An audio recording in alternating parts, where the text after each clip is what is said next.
এটা প্রায় 50 পরিবারের প্রায় 153 ভোটার আজ ভারতীয় জনতা পার্টিতে সামিল হয়।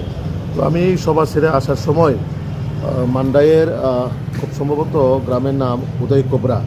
এই উদয় কোবরার মধ্যে কে বা কারা রাস্তার মধ্যে কালো কাপড় বেঁধে হঠাৎ করে জঙ্গল থেকে বেরিয়ে এসে আমার গাড়ির উপরে আমাকে মারার উদ্দেশ্যে তারা ইট পাটকেল ওই বড় বড় ইট অল্প কিছুর জন্য আমি বিশেষ করে আমার পিএসুরা তারা দেখে গাড়ির স্পিড গাড়ির স্পিড বাড়ানোর জন্য, তো কিছু অল্পের জন্য আমার হয়তো বা আমার শরীরে আজকে আঘাত হতো। তো এইরকমভাবে আজকে কন্টিনিউ ওইখানে আমাদের জনসভা চলাকালীনও মানে বাজার সভা চলাকালীনও ওইখানেও কিছু লোক ওইখানে গিয়া টুকরা মাথার তারা চেষ্টা করছিল ওইখানে গিয়ে এই সভাকে বানচাল করার জন্য।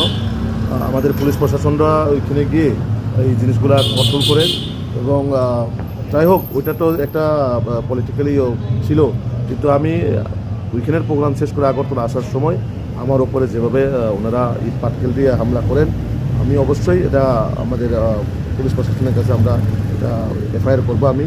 কারণ এইভাবে আমাকে মারার উদ্দেশ্যে যেভাবে তারা হঠাৎ করে জঙ্গল থেকে এসে তারা হামলা চালায়, এটা অত্যন্ত দুঃখজনক যে রাজনৈতিক ময়দানে না পেরে এইভাবে ব্যক্তিগত হামলা করার, আমি অবশ্যই আমাদের অথরিটির কাছে আমরা জানাবো।